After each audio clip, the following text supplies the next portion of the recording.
നമസ്കാരം.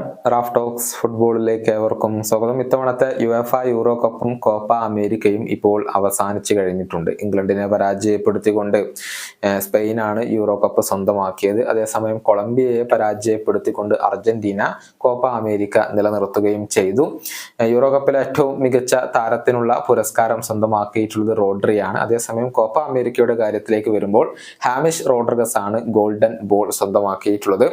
എന്നാൽ കോപ്പ അമേരിക്കയിലെ ഗോൾഡൻ ബൂട്ട് സ്വന്തമാക്കിയിട്ടുള്ളത് അർജന്റീൻ സൂപ്പർ താരമായ ലൗറ്ററോ മാർട്ടിനസ് ആണ്. 5 ഗോളുകളാണ് ഈ കോപ്പ അമേരിക്കയിൽ അദ്ദേഹം നേടിയിട്ടുള്ളത്. ഇപ്പോൾ കോപ്പ അമേരിക്ക കിരീടം നേടി, അതുപോലെ തന്നെ ഗോൾഡൻ ബൂട്ട് സ്വന്തമാക്കി. ഇതിനൊക്കെ പുറമെ ഈ സീസണിൽ മികച്ച കണക്കുകൾ അവകാശപ്പെടാൻ ഈ സൂപ്പർ താരത്തിന് കഴിയുന്നുണ്ട്.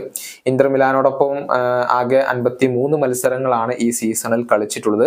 അതിൽ നിന്ന് ഗോളുകളും അസിസ്റ്റുകളുമായി ആകെ 42 ഗോൾ പങ്കാളിത്തങ്ങൾ വഹിക്കാൻ അദ്ദേഹത്തിന് കഴിഞ്ഞിട്ടുണ്ട്. കൂടാതെ ഇന്റർ മിലാനോടൊപ്പം ഇറ്റാലിയൻ ലീഗ് കിരീടം നേടിയിട്ടുണ്ട്. ഇറ്റാലിയൻ ലീഗിലെ ടോപ്പ് സ്കോറർ കൂടിയായിരുന്നു ലൗറ്ററോ മാർട്ടിനസ്. അതിനു പുറമെയാണ് കോപ്പ അമേരിക്ക കിരീടവും അതുപോലെ തന്നെ ഈ ഒരു ടോപ്പ് സ്കോറർ പുരസ്കാരവും സ്വന്തമാക്കുന്നത്.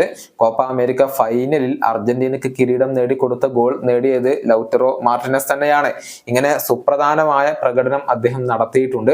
അതുകൊണ്ട് തന്നെ ലൗറ്ററോ മാർട്ടിനസ് ഇത്തവണത്തെ ബാലൻഡിയോർ അർഹിക്കുന്നു എന്നുള്ള രൂപത്തിലുള്ള അഭിപ്രായങ്ങൾ പ്രത്യേകിച്ച് അർജന്റീൻ ആരാധകരിൽ നിന്നും സാമൂഹിക മാധ്യമങ്ങളിൽ ഉയർന്നു വന്നിട്ടുണ്ട്. ട്വിറ്റർ ഉൾപ്പെടെയുള്ള മാധ്യമങ്ങളിൽ അത് കാണാൻ സാധിക്കും. ഏതായാലും ഈ ഒരു ബാലൻഡിയോർ പോരാട്ടത്തിൽ അദ്ദേഹം മുന്നോട്ട് വരുന്ന ഒരു കാഴ്ചയാണ് നമുക്കിപ്പോൾ കാണാൻ സാധിക്കുന്നത്. കാരണം കഴിഞ്ഞ സീസണിൽ മികച്ച പ്രകടനം അദ്ദേഹം നടത്തിയിട്ടുണ്ട്. പക്ഷെ ബാലൻഡിയോർ പുരസ്കാരം നേടാൻ അത് മതിയാകുമോ എന്നുള്ളത് മറ്റൊരു ചോദ്യമാണ്. കാരണം വിനീഷ്യസ് ജൂനിയർ അവിടെയുണ്ട്, മികച്ച രൂപത്തിൽ കളിക്കുകയും യുവേഫ ചാമ്പ്യൻസ് ലീഗും ലാലിഗയും ഒക്കെ അദ്ദേഹം നേടുകയും ചെയ്തിട്ടുണ്ട്. ജൂഡ് ബെല്ലിംഗ്ഹാം എവിടെയുണ്ട്, റയലിന് വേണ്ടി മികച്ച പ്രകടനം നടത്തിയിട്ടുണ്ട്. അതുപോലെ തന്നെ യൂറോ കപ്പിൽ ഫൈനലിൽ എത്തുകയും ചെയ്തിട്ടുണ്ട്. റോഡ്രി എവിടെയുണ്ട്.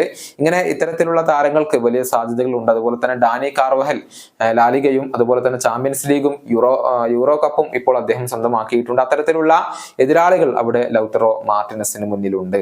ഈ വീഡിയോയുടെ അവസാനിപ്പിക്കുന്നു. കാണാം.